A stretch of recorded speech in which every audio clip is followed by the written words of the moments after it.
or you can be creative for something, because you're creative. You're like the creative person out of the two of us. Yes? No? Okay. We're live. I thought that was your job. What, being creative? Yeah. Well, that's just, some people are just born with it. I don't like to toot my horn, though. Can you start?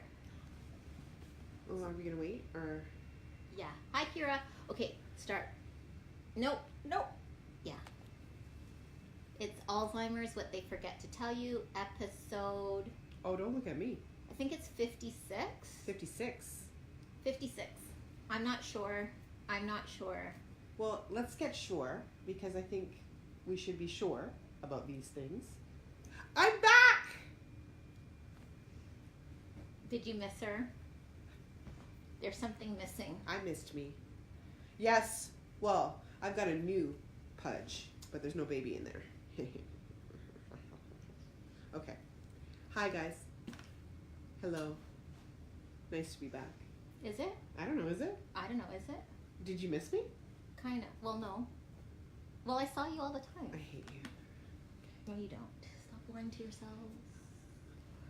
Anyways, yes, she was missed on the podcast. What's happening? I'm trying to puff up my hair that's not there. Oh, yeah, it's completely different. There's no puff on the top. For today. Next week I'll be back. Regular scheduled programming. I just wanted to see how long my hair was. I straightened it out. I don't think the viewers know that 2 years ago I did the big chop and I literally cut all of my hair off. She cut all of it off and dyed it blonde, like platinum blonde. Yeah, and it was fun, but then it was a lot of work, so I just decided not to do it again. Thinking of doing it again, like now, because it's so much easier with a newborn. Like, honestly, and I get it, you don't understand, because this is like your time to go to the salon and, meditate and do all your thing. For me, I can't even stand doing my daughter's hair, but I have to out of obligation so that she looks like she has parents. But for myself, I can't justify putting in 2 hours of work for my hair that I just wear up anyway. So the big chop actually worked really well for me. It was wash and go. Until it's growing out, and then you're going to complain again. Yeah. The growing out process sucks, but I mean, it grew pretty fast considering. In any case, hi! Okay, hi everyone. It's been, I'll just, to catch you up to speed, I don't know if you watched the last podcast, but when we left that podcast, we were talking about the controversial topic of the Alzheimer drugs right now, which are Aricept.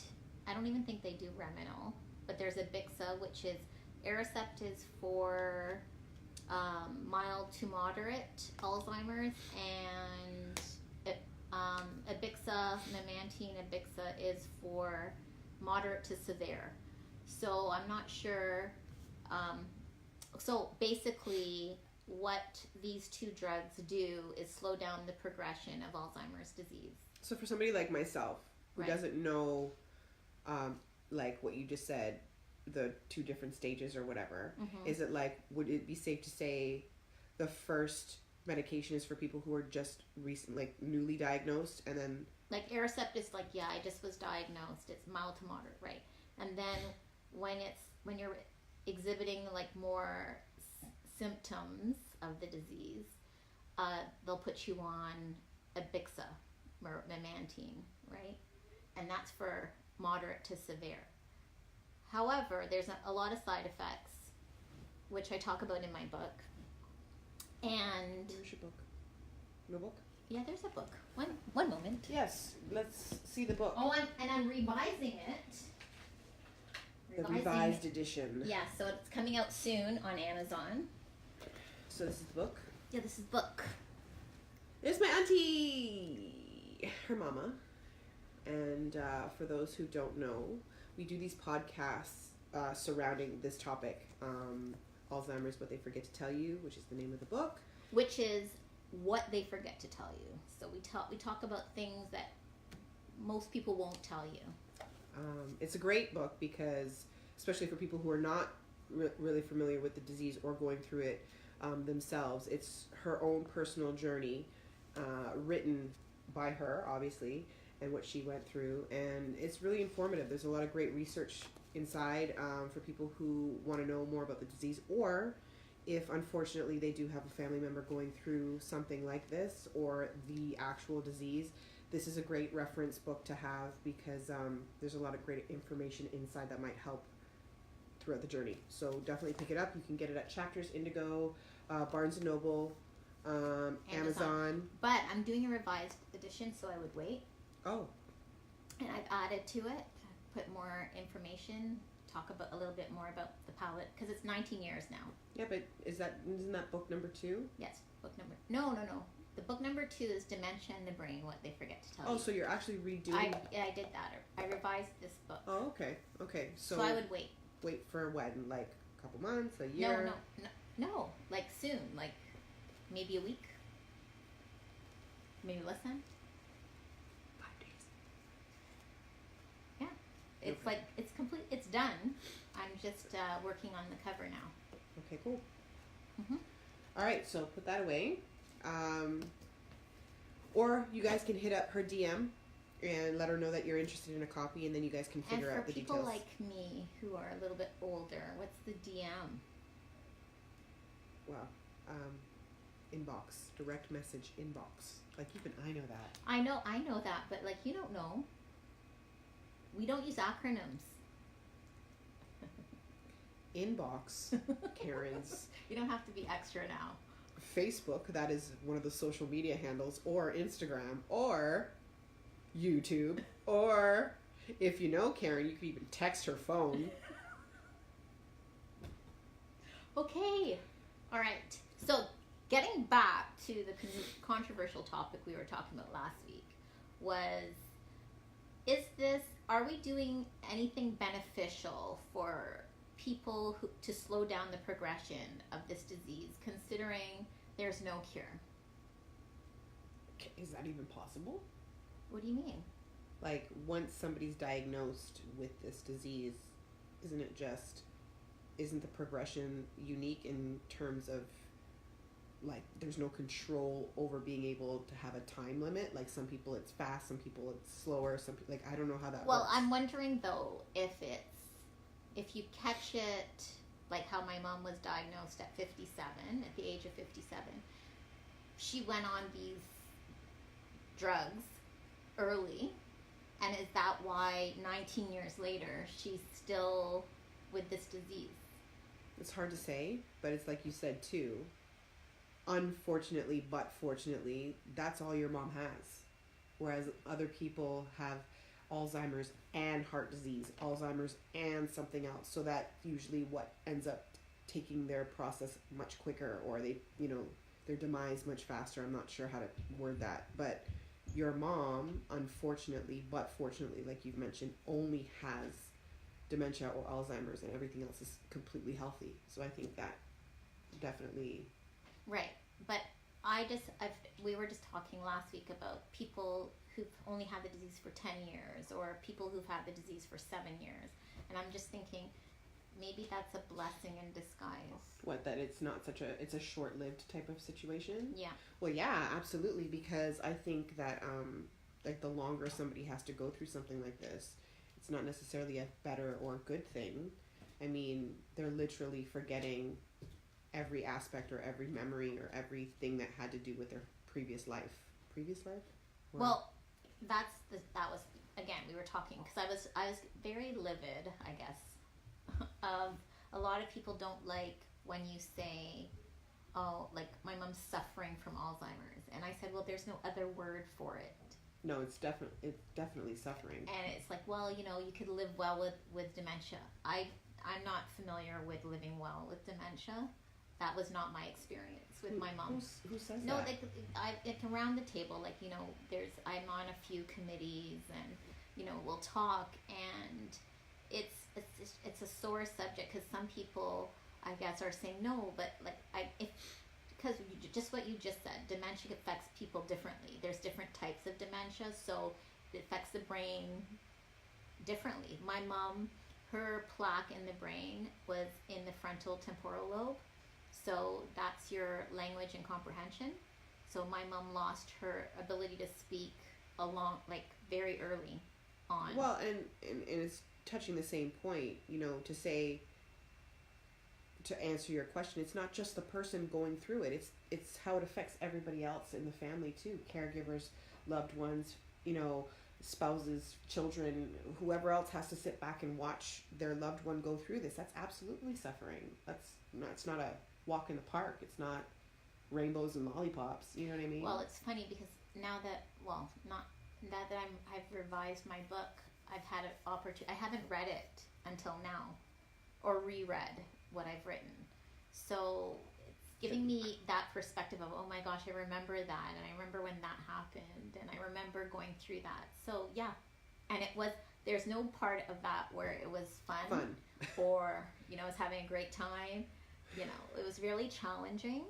And you're right, I don't know, I can't speak about someone with the disease because I don't have it, but watching it and trying to live with it and trying to accommodate it is very challenging, and it is suffering because you watch a person that, like for my example, I watched my mom become completely dependent on me, and how frustrating she was. It was very upsetting to her because I think, there are times where you understand what's happening. And as she was a registered nurse, so worse for her, she knew about the disease. And had no control over what was happening to her. Right. And then being confused and, upset and, So I don't think that's not suffering. But that was the topic last week. So what I wanted to talk about was is it like, I don't know, now in hindsight is 2020. In retrospect, would I have, if I knew then what I know now, like, would I have put my mom on these drugs to slow down the progression of an incurable disease? I don't know. I think you would have.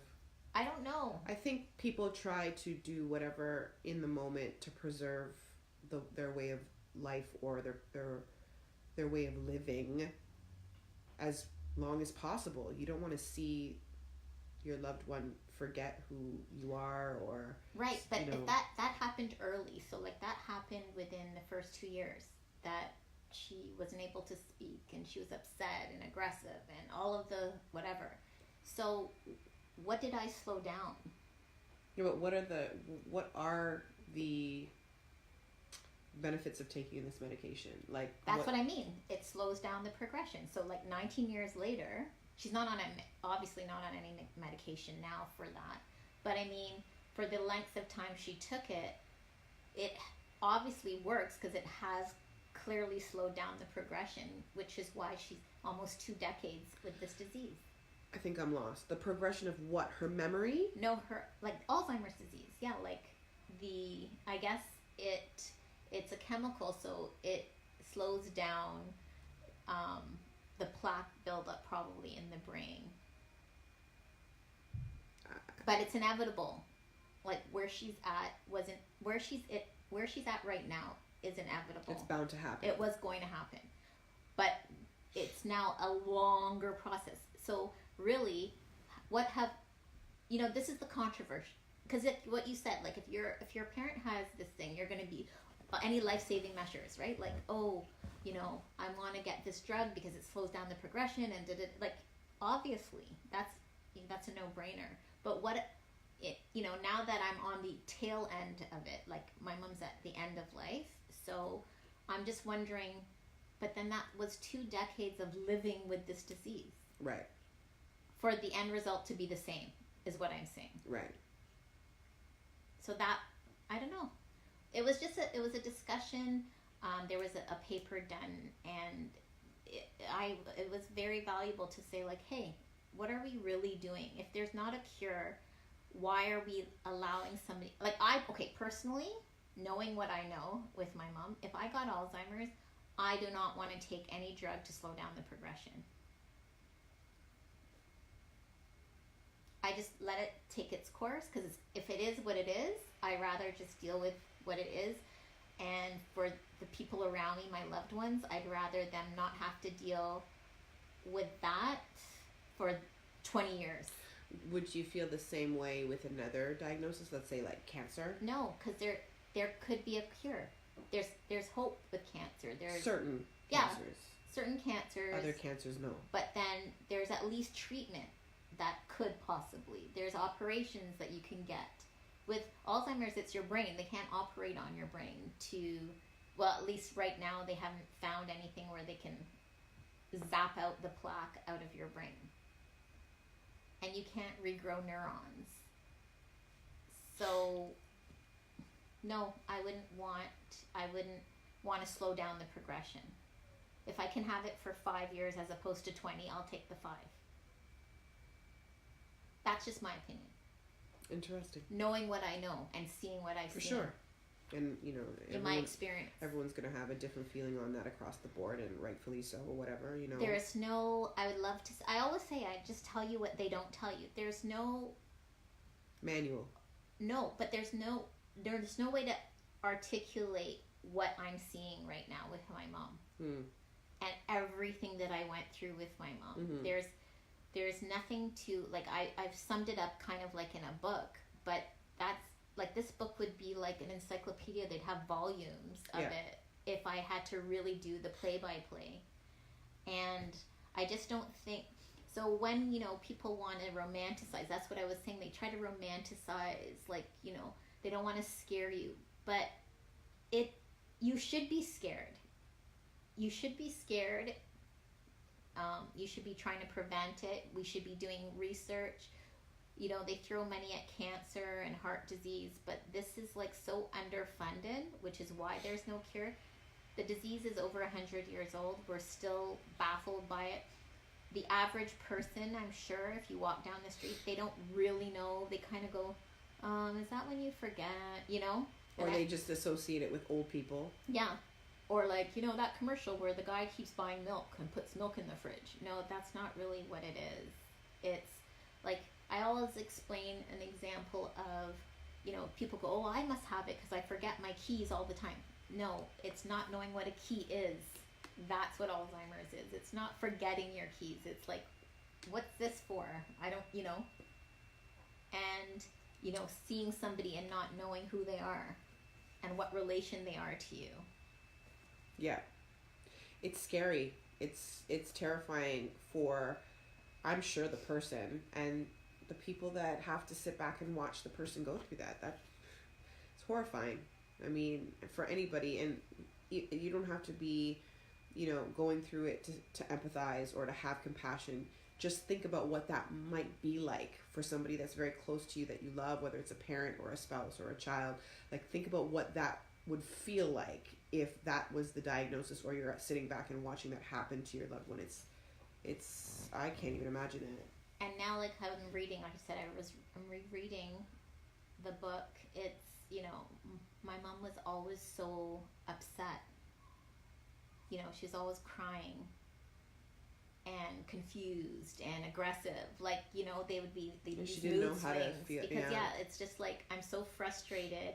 I can't articulate what I want to say because she had aphasia, which is mumbled speech, which happens because depending on a certain part of your brain, you know, you might get your words jumbled up. Words aren't coming out properly, and she had that. So imagine not even being able to tell me, like, oh my gosh, I'm so frustrated. Yeah. And being in denial about it and knowing something's wrong but not wanting to really admit it, and it's just... And your dignity, like, you know, everything's stripped of you immediately, your driver's license. You know, like I said last week, she wasn't able to retire out of a 30-odd year career as a nurse. You know, like, no retirement party. She just could not go back to work because she was diagnosed. So, you know, imagine that. Like, you know, you gave all your life to helping people and you don't even get a party to say, okay, bye. Yeah. And it's not her workplace. It was just because of what happened, what transpired. And then, you know, your license, oh, by the way, you're not allowed to drive anymore. So your independence is stripped right away. And you're now financially, right? You're, you know, emotionally, socially, all these things are being taken away from you from one diagnosis immediately. Like, there's no time to, like, you absorb know, it and like, okay, and figure this is it out. happening and whatever. And I just don't think people understand that part of it. Yeah, it's very sad. Because even with cancer, if you got a cancer, and I'm not comparing which disease is the worst. Like, I'm just saying, with a cancer diagnosis, your license isn't stripped away from you. You have time, there's time to prepare on what avenue you're going to take. And I just think with this, because it's the brain, that's it. Yeah. There's no cure, no hope. It's very, very upsetting. I agree. And on that jovial note... Welcome back, Wendy. Welcome back, Wendy. Whew! That's heavy. Did you get that out? You're good? Yeah. Feel good? Mm-hmm. Well, I mean, it's bringing awareness, and it needs to be talked about. Well, I think we had to reset because I think, we're saying that episode 55. This is 55 podcasts, and people who are just joining don't understand why I started this journey anyways. It was because I couldn't believe, even in 2019, 2018, whatever, that people are still unaware of symptoms, and what to do, where to go for help. It's very similar to my journey almost 20 years ago. And that's why I decided to pay it forward and help people if, they're having a diagnosis of Alzheimer's or they don't know where to turn, and how it feels as a caregiver, an informal caregiver in the sandwich generation. And again, the sandwich generation is where you're a parent. I had a newborn when my mom was diagnosed, and you have a parent that is suffering from Alzheimer's disease, and you're kind of like in the middle. So that's why they call it the sandwich generation. Also bringing awareness to the difference of making the choice to have your loved one stay with you in the home versus in a nursing home and being cared for by outside people. So there's a big difference there as well. There is a huge. I didn't think there was, but my experience is completely different to somebody who has a loved one in a nursing home. I understand, you're still on call as the person, like I guess if my mom was in a nursing home, I would be on call because I have a brother, but he lives in Trinidad, so it would be me. But it's really, really very different. The journey is similar, but it's a different experience. It's a completely different experience. Yeah. So it's all of that, which is what makes my story, I guess, unique, because my mom still is in my home. Right. People don't realize that too, because like when you say palliative care, people automatically assume she's in a hospital or hospice setting, but we already established I can't put my mom in hospice because there's no guarantee she's going to be allotted the time that you're only allowed 3 months in hospice, maybe 6. And your mom has been, this is year number 3. Yeah. In so she'd have been palliative. kicked out of hospice. Yeah. And then once you get kicked out of hospice, and if I've given out all my care, then I have to, I don't know, I don't even want to entertain that. And you don't get this far to go into hospice. I mean, no. we've pretty much established the fact that you have taken this on as a lifestyle and, beginning to end. Yes. That's me. And, just kind of regressing a little bit, this is another reason why we've covered it, I think, in the very beginning podcast, that every situation is unique and everybody's journey with this is going to be different. And so I think the more people that we can get on to speak about their experiences, whether they want to call in or even, share the screen like we did with Kalina in one of the episodes, or we just have, another person come in and fill in my shoes or whatever. Like, everybody who has something to offer in terms of their own experience, I think is great, because there's somebody watching out there that can, benefit from that, or it's valuable information that they may be able to take for their own experience, or they're going through it themselves and they're feeling alone, or that nobody understands, or that nobody else is going through the same similar thing. So we learn from each other, right? And we bounce things off of each other, and I think everybody adds value in some sort of way.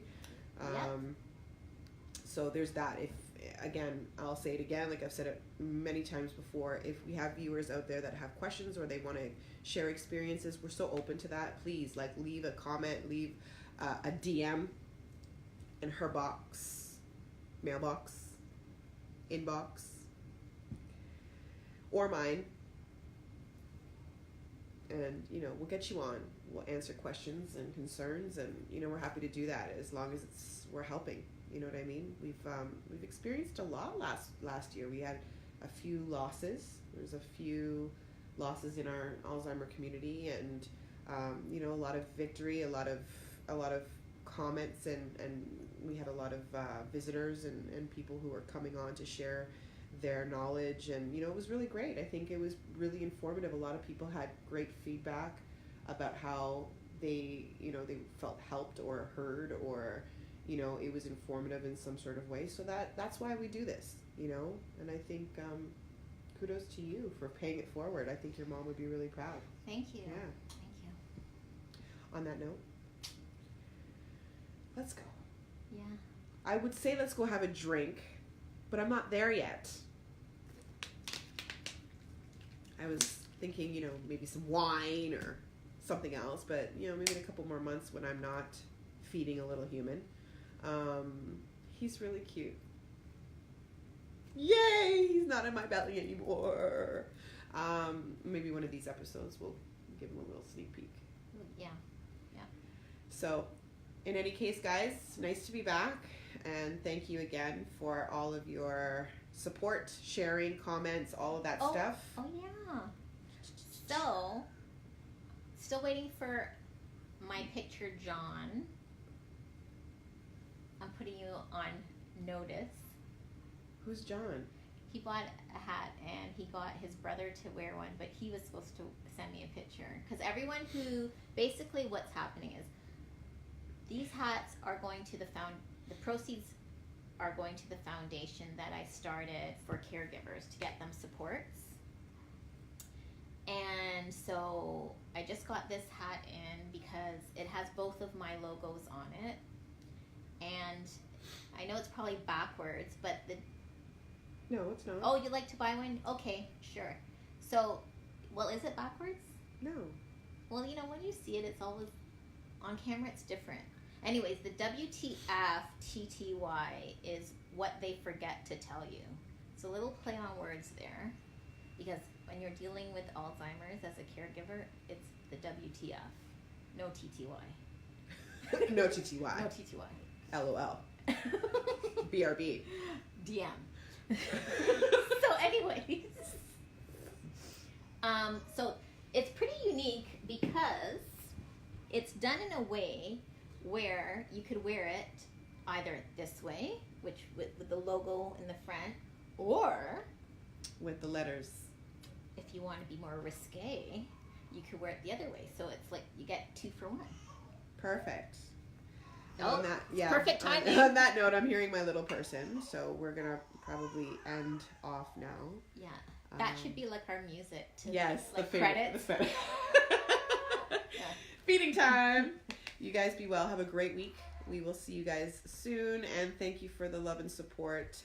We appreciate it all. Yes, thank you. All right, peace and love.